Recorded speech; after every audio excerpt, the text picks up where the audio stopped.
Dolores del Rio once said, "What Hollywood needs is a high society Mexican woman, one who may have been exposed to foreign culture and customs through travel, but who maintains our customs and the traces of our Mexican land. And then the vulgar, picturesque type, so damaging because it falsifies our image, will disappear naturally. This is my goal in Hollywood. All my efforts are turned toward filling this gap in the cinema. If I achieve this, it will be the height of my artistic ambition and perhaps a small glory for Mexico."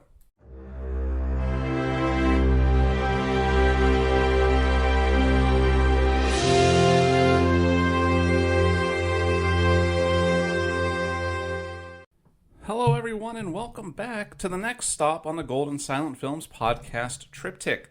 After an extended stay in France, we are crossing the pond back and heading to Central America with an emphasis on Mexico. We are here to look at the life of one of Mexico's brightest stars and chew bubblegum. And we're all out of bubblegum, but luckily we are overflowing with biographical information about one Dolores del Rio. Before we dive into this south of the border life story, let's give the usual Golden Silent Films podcast social media roundup. As usual, please head on over to Golden Silence Cast on Instagram for up-to-date info on this very show. And for all of you folks on Twitter, just follow at Golden Silence 1 or just search Golden Silence Cast and we should pop up. All of these screen names and sites will be in the episode description in case you are interested in checking us out. We always would love to have you on board. At both social spaces, you'll get behind-the-scenes pics and info, upcoming episode reveals, and other fun film-related materials. And great photos of our muy guapo podcasts, Soda and Gizmo. Also, if you're listening to this program on Spotify or Apple Podcasts, do leave a review, a rating, or both. Our show has been around for 4 years, and we are only on 13 reviews on iTunes. We would love to see that number trend upwards, and you great silent film fans out there can make it happen. All of those ratings and reviews help so much. So live your best review-leaving life and help our show grow and reach fellow silent film fans. Your thoughts and reviews lead to more exposure in the world of podcasts and let us know how we can improve the show. We appreciate the feedback and always want to bring you the best show possible. And while I'm talking about it, do subscribe to the Golden Silent Films podcast. While our output can be a bit scarce, if you are subscribed, you will never miss an episode, and the moment new content drops, it will go straight to your listening device of choice. We're right in the middle of our epic Season 4 adventure and don't want you to miss un segundo. Let's start the show off by turning the clock back to August 3rd, 1904, and put our attention squarely on Durango, Mexico, and the sprawling estate of Jesus Leonardo Asanzulo Jacques and Antonia Lopez Negrete. This was a household of the well-to-do. Jesus was the son of a wealthy farming family and director of the Bank of Durango, and his wife, Antonia, belonged to one of the richest families in Mexico. In fact, her lineage went all the way back to nobility in Spain. Now, Maria de los Dolores Asanzulo y Lopez Negrete was born on that day, August 3rd, 1904. And make no mistake, entertainment was in her blood. Dolores del Rio would say, "On my father's side, I have Spanish Basque blood. The Asanzulos became Mexicans 3 generations ago. It seems that in Basque, the surname means field of nettles. On my mother's side, I am a mestiza with drops of Toltec blood. The Negretes already existed in the 15th century in the mountains of Santander in Spain. It seems they were warriors. I inherited something from them. My love for art comes from the Toltecs, I suppose." That's a pretty glowing background that ultimately led to her existence. The power and influence of her parents that they wielded was just as strong in Mexico as her ancestors were in Spain. Her mother and father, to no great surprise, were a pretty big deal in Mexican aristocratic circles. And, jumping forward a little bit, her family would also wield a fair amount of influence in the movie-making and artistic circles. On her mother's side, she was a cousin of the filmmaker Julio Bracco, actor and noted Latin lover Ramon Navarro, and actress Andrea Palma.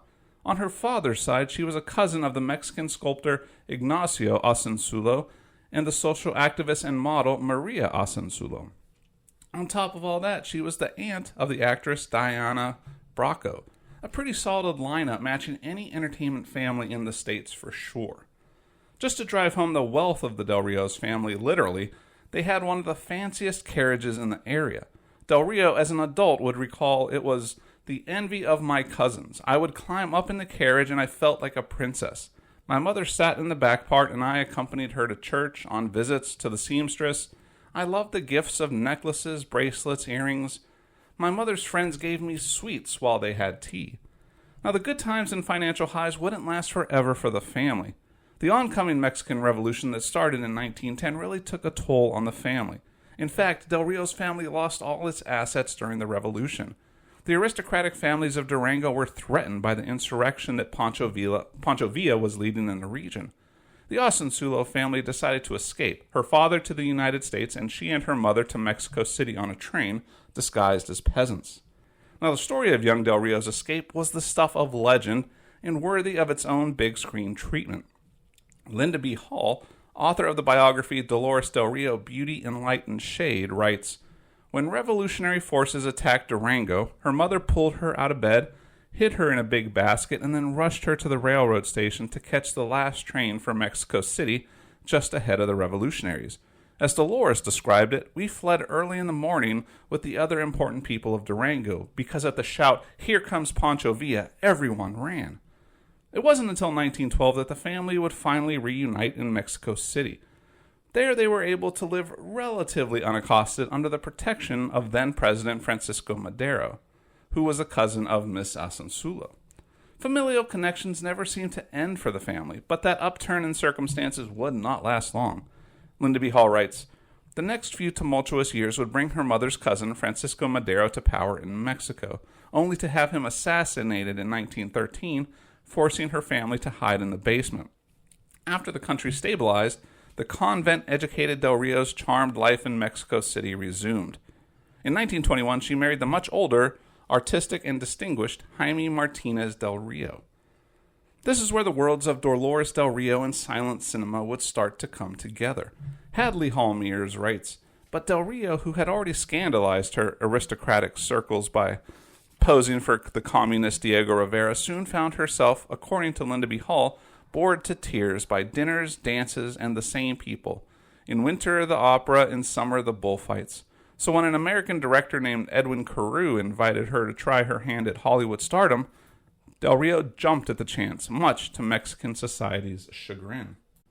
So a quick side note, a number of artists were huge fans of the up-and-coming beauty Dolores del Rio. Among those were Frida Kahlo and the aforementioned Diego Rivera, who would later say he was totally in love with her, just like 40 million Mexicans and 120 million Americans who couldn't be wrong.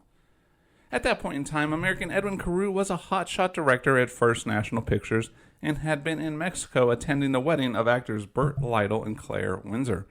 His introduction to Dolores would spark a fascination that would eventually border on obsession.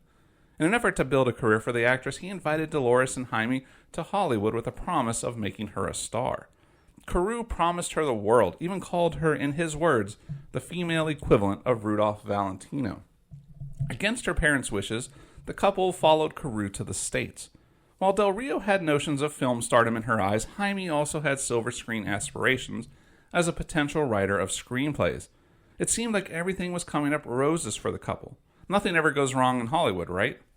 Hadley Hall Mears writes, "Del Rio's first years in Hollywood would be confusing, tumultuous, and tragic. I lived in a hotbed of intrigue, of politics, of lies and malice, of cross-currents of human purpose," she later said. "I was hurt so often. I was afraid to express myself." Hall Mears continues, "Promoted by her obsessive protector Carew, Del Rio's aristocratic Spanish-European background was constantly pushed to counteract Hollywood's racism against Mexicans. Carew took total control of her life, dismissively calling her and Jaime his chili peppers, and insisting on managing what she wore and who she saw.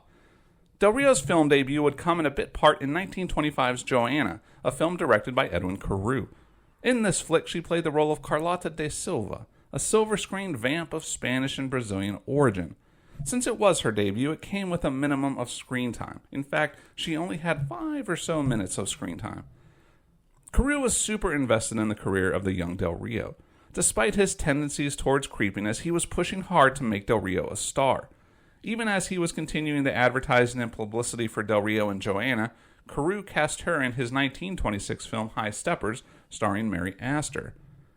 The on-screen work that Del Rio and the publicity work of Carew would eventually pay off. That same year, Carl Laemmle, head of Universal Studios, cast Del Rio in the comedy The Whole Town's Talking. Whilst this film was not a major box office bonanza, they certainly paid dividends by raising Dolores' profile with moviegoers. While 1926 was filled with smaller roles and smaller pictures, it would also be the year Dolores Del Rio got her first starring role. In another picture directed by Carew, Del Rio would be the star of the comedy Pals First. Now, Del Rio, in a 1926 article, told the LA Times, "If I ever see my name in incandescent lights, I know I will walk around the block 5 times to look at it. I will be so thrilled." The up-and-coming actress was onto something. According to Tana B. Carrigal, in an article for the Smithsonian American Women's History Museum, Del Rio was at the doorstep of fame and fortune. Carrigal writes, "That year she was selected by Fox Film Corporation to play her first leading role, the French barmaid Charmaine, in the World War I silent comedy drama What Price Glory. From then on, she was a major draw." That film, What Price Glory, would be the rocket strapped to Dolores' back that would blast her to fame and fortune, and being able to see her name in those aforementioned incandescent lights. Legendary director Raoul Walsh was at the helm of 1926's What Price Glory. This picture was just what Del Rio's career needed. It was a starring role in a commercially and critically successful film. On the topic of business, it was first or second highest grossing film of 1926, depending on what you read. Either way, it was pretty high, grossing $2 million in the United States. I eventually enjoyed What Price Glory. Now, I say eventually because the film takes its sweet time getting where it needs to be. Even though this episode follows the life of Dolores, I can say without any bias or slant that the movie doesn't get good until Del Rio shows up, about 30-ish minutes in. It's a bit of a slog until her French barmaid Charmaine pops in and the action really gets moving. Her performance really adds a ton to this picture, and you can see that personality and charisma of the young actress. And I am just one of many who enjoyed her performance here. At least I think so, according to this next quote. Reviewer Willella Waldorf of the New York Post eventually warmed to the performance of Dolores Del Rio. Now, a lot of these early silent films were based off popular books or Broadway shows or non-Broadway shows. Because of that, many folks have an attachment to the source material. Willella Waldorf was one of those folks. In her review, she would write, "Months ago, when Dolores Del Rio, the Mexican lady, was hailed as Charmaine, several commentators went limp and dropped their pencils. This department has since recovered a certain amount of strength and sharpened another pencil in time to record the happy fact that Miss Del Rio is not nearly as bad as she might have been. She is not, of course, Charmaine, and her manners, gestures, and so on, in spite of carefully rehearsed vulgarities, are not those of a French peasant girl. Nevertheless, she is beautiful to look upon, and you can forget the original play, and if you can forget the original play for a moment or two, actually deserving of a handicap now and then." That's a good review, right? Either way, on the personal front, the rise to stardom was hard on those around Dolores. The release and aftermath of her starring role in What Price Glory would see Del Rio attain the status of sex symbol. A status that was hard for her husband to deal with. In fact, Jaime would grow increasingly jealous of his wife. Now, to say 1926 was a crazy big year for Dolores Del Rio is a bit of an understatement. Because of all of her great work and buzzworthy appearances, Del Rio was selected to be in one of our favorite selective clubs here at the podcast. That would be your Wampus Baby Stars. We talk about this group a lot here, but if you are new, the Wampus Baby Stars was a promotional campaign sponsored by the United States Western Association of Motion Picture Advertisers, which honored 13 or so young actresses each year whom they believed to be on the threshold of movie stardom. The campaign ran from 1922 to 1934, except for the years of 1930 and 1933. Her name was but one of an insanely star-studded and loaded year of baby stars. Who were her fellow honorees? I'll tell you. There was Mary Astor, Joan Crawford, Janet Gaynor, and Sally O'Neill. In addition to those heavy hitters, there was also Fay Wray, Mary Bryant, and Joyce Compton. Oddly enough, Del Rio wasn't the only Dolores in the group. Pittsburgh-born Dolores Costello also found herself a baby star of 1926. Long before Wampus-obsessed podcasts were talking about Dolores Del Rio and the other cavalcade of baby stars, other folks in Hollywood circles were taking notice of the Mexican-born actress. One of those studio suitors was United Artists, who came a-callin' in 1927. They dug her work so much, they offered her and Carew contracts. While under this deal, she would appear in 2 films in 1927, Resurrection with Rod LaRocque and The Loves of Carmen, directed by Raoul Walsh and co-starring Don Alvarado. Resurrection was another Edwin Carew-directed film. This film was based on the 1899 Leo Tolstoy book of the same name. The film starred Del Rio as a Russian country girl involved in crime, romance, and drama. Though this version of the film is lost, there is a Carew-helmed remake in 1931, which we will talk about a little bit later in the episode. While we're on the topic of 1927's The Loves of Carmen production, let's have Morton Hall pop back in and say a few words. In the film, Del Rio plays the titular Carmen. Speaking of her performance, Morton Hall writes, "The alluring Miss Del Rio, with her bright eyes, pretty lips, and lithe figure, gives a decidedly unrestrained portrait of the faithless creature." The boom of her 26 and 27 would be hard acts to follow, but if anyone was up to the task, it was Dolores Del Rio.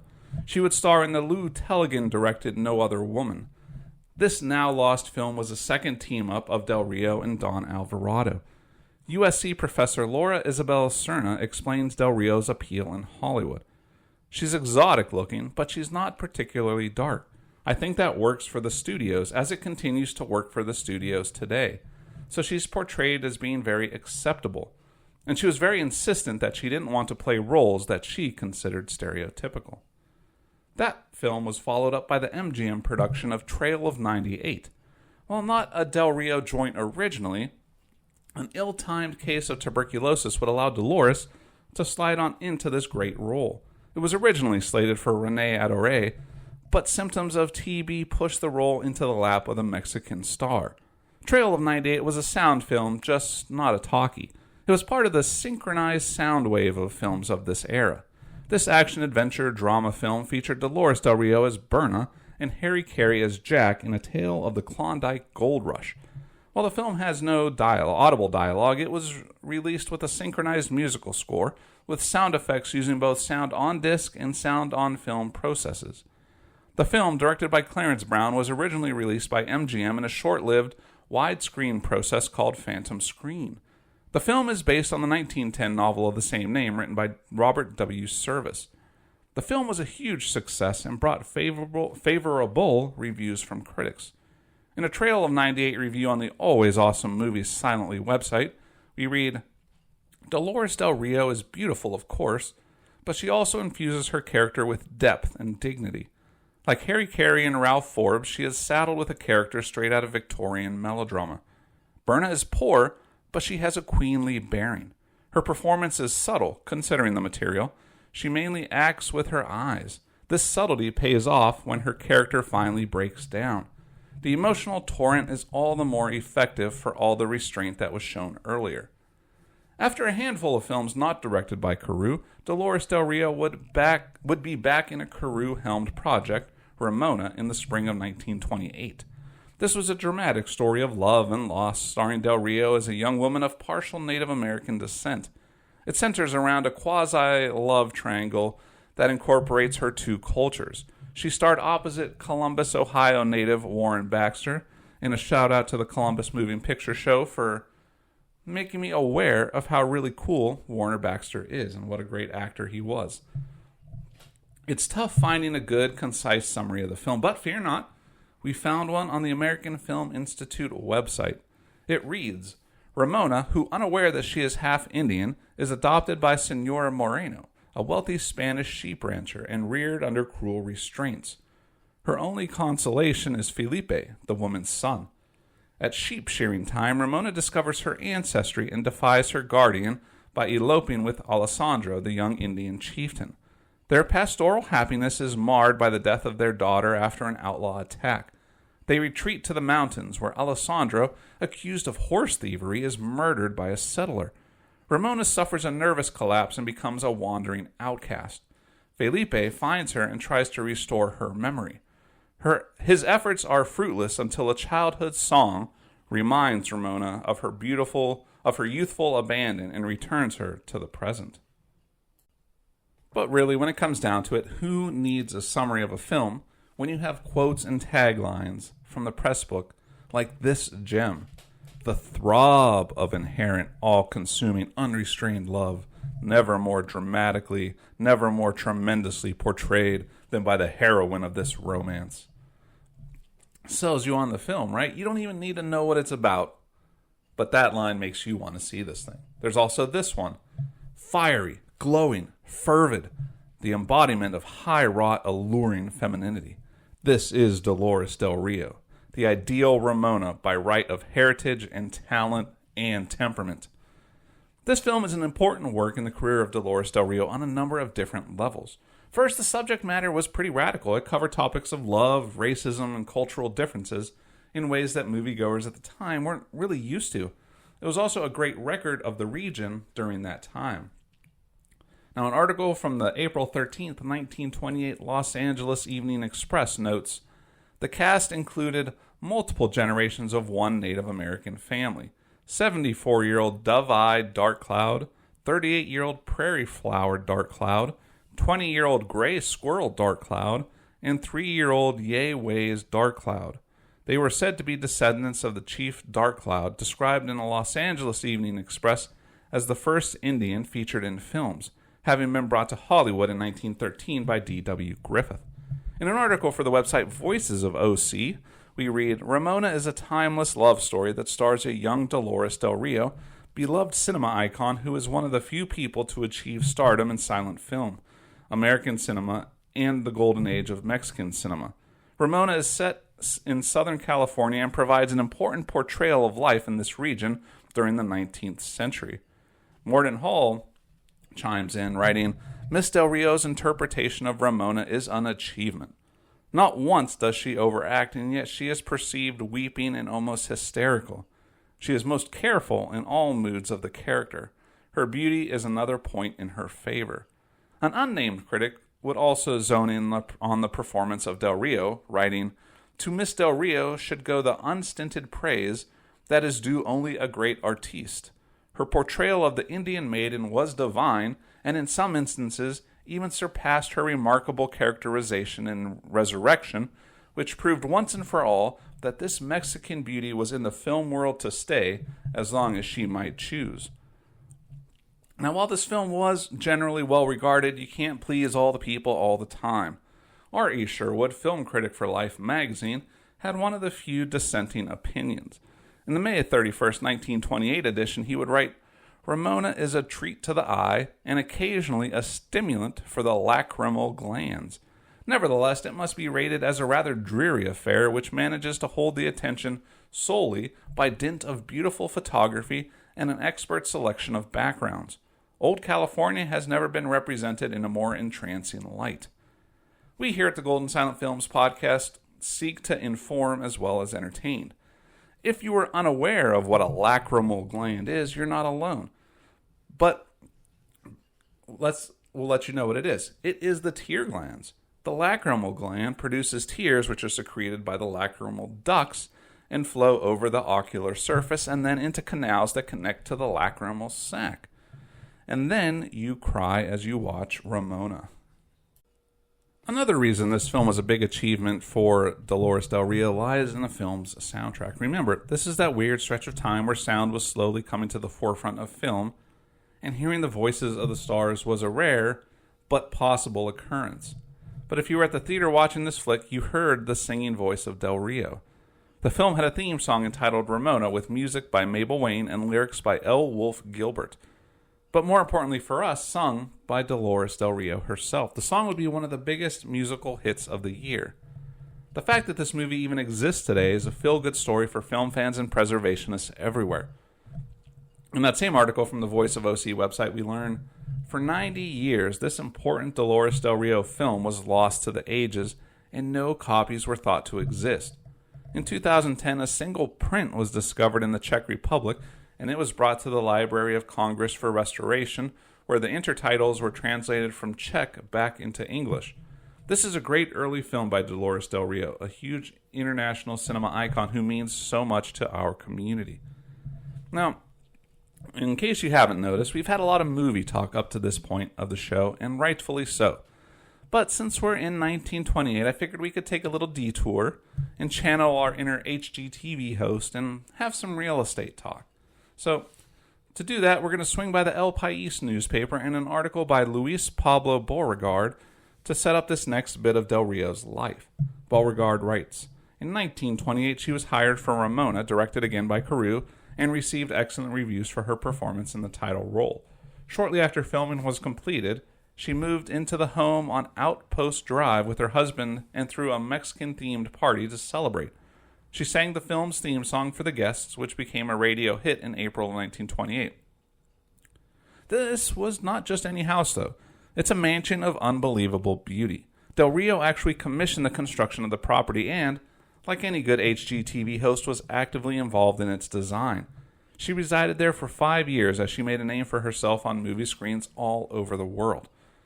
Beauregard takes us into the lavish details when he writes, built in the foothills of Northwest Hollywood by architects Ross Castendick and Milton Black, the expansive home's 5 bedrooms and bathrooms were frequently mentioned in the entertainment press.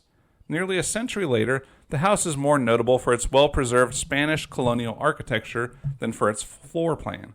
The exterior features classic white stucco walls, a clay tile roof, and a courtyard with Andalusian arches and red-tiled floor. The interior staircases, doorways, and alcoves decorated with Mexican hand-painted tiles are still in perfect condition. The actors commissioned Mexican artisans to create a mosaic of the Virgin of Guadalupe with decorative Talavera ceramic tiles next to one of the mansion's entrances. This house on Outpost Street was where the elite came to hang out, party, and otherwise frolic. In fact, it wasn't uncommon to see the biggest names in Hollywood coming and going from the Del Rio residence. Name a star of the mid to late 1920s, and they were probably cavorting there to some extent. And it wasn't just a once-in-a-while thing, or just on special occasions or holidays. They went big nearly every day, though some events were larger scale than others. In that same article from El País, Luis Pablo Beauregard wrote, the daily parties at 1903 Outpost Street in Los Angeles were a big part of the notorious 1920s Hollywood social life. One such star-studded party took place on July 21st, 1928, with Charlie Chaplin, Greta Garbo, Andres de Segurola, the Spanish baritone turned movie star, Samuel Goldwyn, D.W. Griffith, and many others in attendance. The press called it one of the most extravagant parties of the summer, a grand send-off for Del Rio, who would leave days later for Europe. In 2014, the Del Rio house was up for sale. Unfortunately, we did not have the $5.3 million asking price. But now we love Del Rio and wish we did, because that house is a museum of its own. So we are left just talking about this beautiful property at the moment. Meanwhile, Hadley Hall Mears writes, the Del Rio marriage was falling apart. Jaime escaped to New York and then to Europe, where it was rumored that he and Carew would fight in a duel in Paris. The Del Rios divorced in 1928. 6 months later, Jaime fell terminally ill in Berlin of blood poisoning, which many suspected was self-inflicted. According to historian Ann Tappert, when Jaime died, he was clutching the last cablegram that Del Rio sent him, which read, "Wish I were with you because I love you." Personal and professional upheaval was coming at Dolores from all sides. From the heartbreaking tragedy to the scary unknowns of talkies, things were certainly changing for the movie star. As 1928 was humming along, the way movies were made was changing forever. Sound was coming. It was inevitable. And on March 29th, United Artists brought together some of its biggest names in an effort to prove they had the chops to be stars in this new era of cinema. The event took place at Mary Pickford's bungalow and was attended by stars by the likes of Del Rio, Douglas Fairbanks, Charlie Chaplin, Gloria Swanson, John Barrymore, and a bevy of others. They all gathered to speak on the Dodge Brothers Hour radio show to prove their voices worked as good as they acted. Del Rio even went above and beyond singing her Ramona for all the listeners. With sound on the horizon, Dolores del Rio still had a couple silent films in her near future. In 1928, Del Rio starred with her in her third production with director Raoul Walsh. This film would be the Fox Films produced Red Dance, released on June 25, 1928. In it, Del Rio played Tasia, a beautiful lower-class dancer from Russia who falls for the heir to the throne, Prince Grand Duke Eugene, but only admires him from a distance. At the outbreak of the Russian Revolution, the Duke falls into captivity, allowing Tasia to be near him. Mordaunt Hall would opine, "There is a good deal of lethargy about the opening chapters of this offering, but interest picks up in the latter passages. There are some good scenes in this somewhat wild piece of work, but it is often incoherent. So, not the best of the best it would seem. While it was silent, it did also have a synchronized score, like many of the films of this era." Del Rio's last two films of the decade were directed by Edwin Carew. These would be the last two films Dolores made with Carew. Del Rio was still suffering harassment and generally disturbing behavior from the director. It made her life quite unbearable. Through all these years, Carew was firmly entrenched in the friend zone when it came to Dolores del Rio, despite his best efforts to be more. His conduct would eventually put an end to even being friends with the actress. Revenge would be the immediate follow-up to The Red Dance and was directed by the creepy Carew. This United Artists picture was released on November 3, 1928. Her final Carew-helmed silent film was 1929's Evangeline. The United Artists film was based on the Arthur Hopkins-produced play that made it to Broadway in 1913. It is the last film version of the 1847 poem of the same name by Henry Wadsworth Longfellow that did not include any dialogue. The film was accompanied by a theme song written by Al Jolson and Billy Rose and performed by Del Rio. The film was released with a Vitaphone disc selection of dialogue, music, and sound effects. Carew at this point wanted nothing more than to marry Del Rio and become a Hollywood power couple. Dolores, on the other hand, wanted no part of it. In fact, she was in talks with United Artists lawyers about how to extricate herself from the sticky situation and her exclusivity contract with Carew. Shortly after the premiere of Evangeline, Del Rio cut all ties with Carew. Evangeline was a critical success, but a bit of a box office disappointment. Not long after, the personal and professional relationship between Del Rio and Carew would come to an end. With a little help from United Artists, that is. Martin Mulcahy, in an article for Film International website, writes, United Artists studio agents convinced Del Rio to separate herself from Carew, buying her contract and adding Dolores to their roster for $9,000 a week. The freedom it engendered was palpable in Del Rio. Following this, Carew would take his anger to the courts, claiming breach of contract. The case was settled out of court with compensation paid out to the furious director. Carew, a seemingly petty guy, would try to upstage his former muse. In 1931, Carew directed a new sound version of his 1927 effort, Resurrection. This time, though, he brought on another Mexican star, Lupe Velez, to star in and presumably, hopefully, outshine Dolores del Rio. Del Rio, however, was not one to hold grudges or let folks live rent-free in her head. She had had a new lease on life and a future where anything was possible. Free of personal and professional constraints, Del Rio would say, "For the first time in my life, I am myself. I do what I want to do. I enjoy life and happiness, which I never had as a young woman because I married too quickly, scarcely 2 weeks after graduating from parochial school. I want to have romance, laugh, and talk about nothing important. I am now regaining lost time." With one set of shackles off, Del Rio was poised to break free of her silent shackles as well. Her first talkie would be the bad one. Wait, let me rephrase that. Her first talkie was not a bad one. In fact, it was a pretty good one. The title was The Bad One and was directed by George Fitzmaurice. It starred Del Rio, Edmund Lowe, and longtime co-star Don Alvarado. It is an unusually cleverly staged production, writes Mordaunt Hall, with competent direction of most of its scenes and able acting. An audience at the Rivoli yesterday afternoon enjoyed the uproarious conduct of the characters, but the closing stretches were not taken as seriously as they were intended. Though her silent film resume isn't nearly as voluminous as some of her contemporaries, what Dolores del Rio did was build a legacy not just for Mexican actors and actresses, but she also was a trailblazer for women in film. Whether she was playing a Mexican, an indigenous, or a European, there wasn't much she couldn't do. The silent era was just the beginning for Del Rio, who made herself a household name well into the 60s and 70s. Not only was she still doing great work in the States, but she would return to Mexico and have a super distinguished career there as well. Truly a star who paved a way for many who came after her.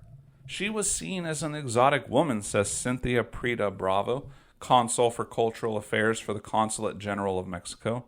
She played the European, very sophisticated woman, and she played the indigenous woman. She was so sure of herself. That's why we're still celebrating her after almost 100 years. As we lay this episode to rest, it is time to find out where your favorite silent stars are laid to rest. This is the segment where we join our favorite cinematic stars on the other side of the cemetery gates.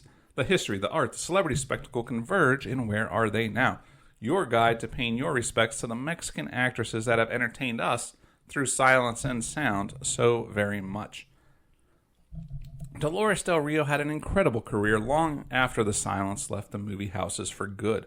She was one of the biggest stars in the world, with connections to some of her biggest contemporaries and biggest films of all time.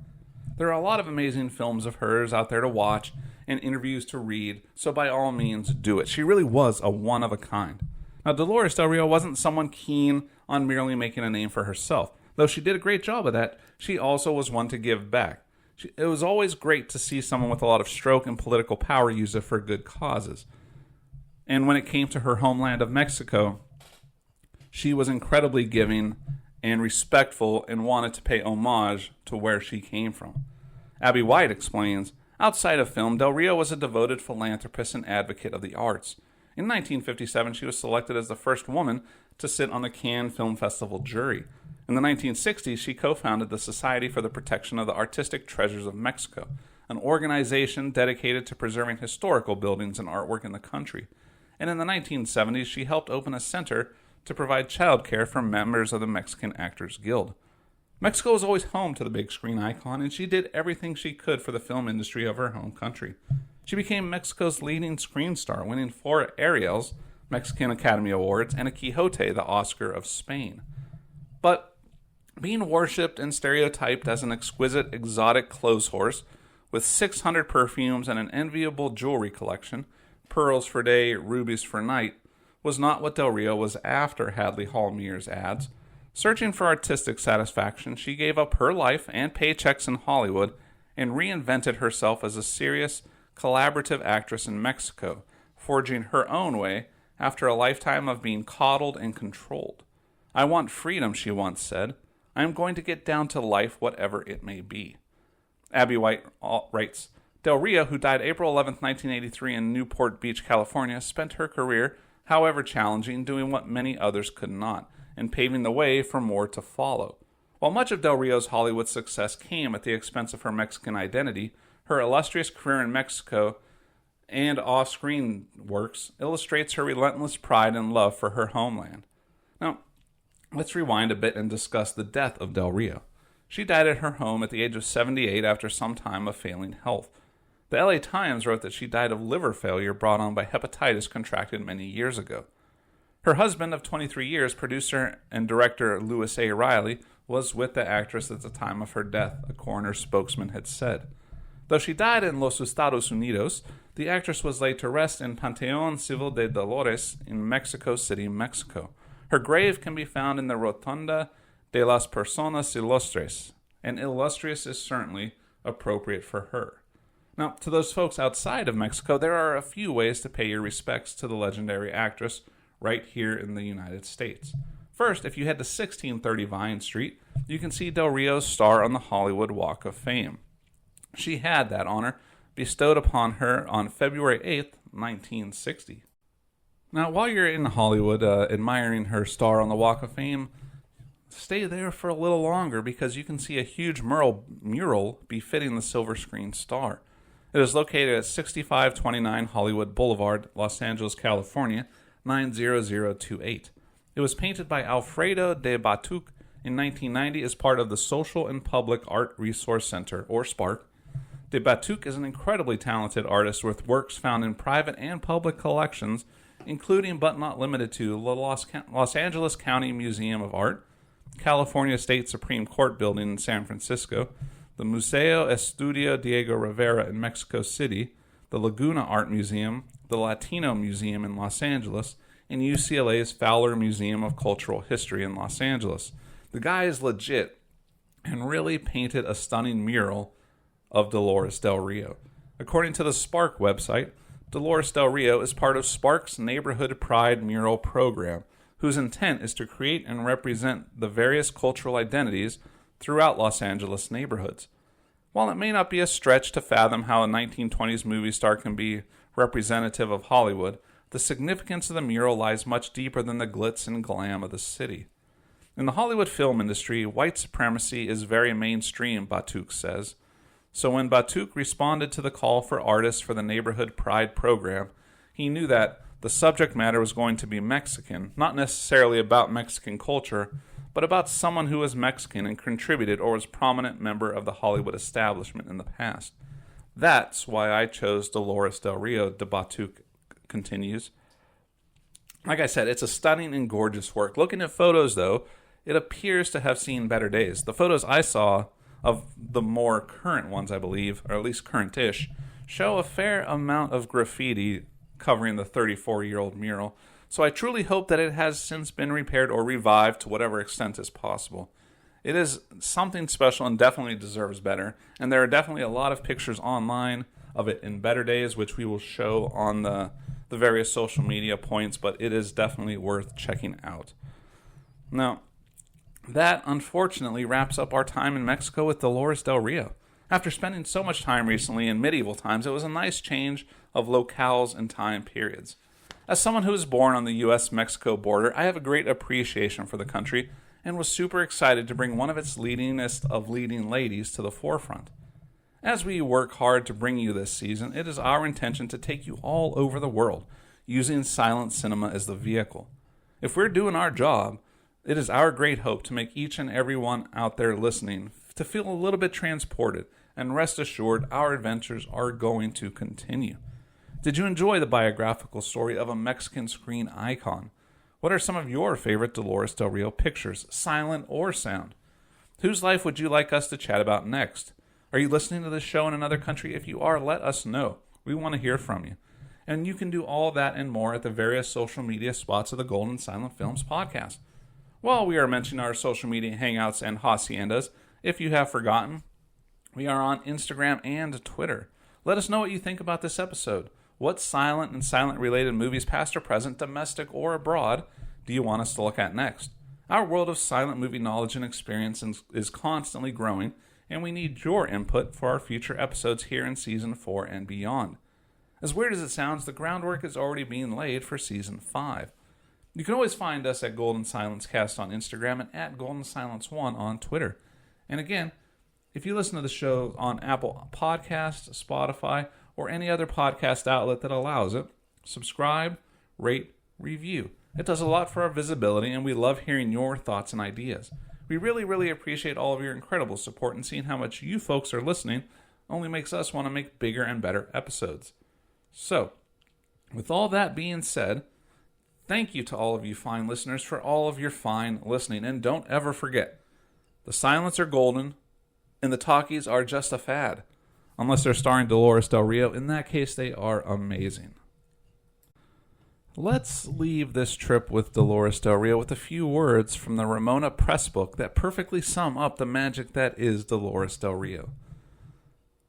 The quote reads, "The screen firmament, like the illuminated heavens, is studded with many stars.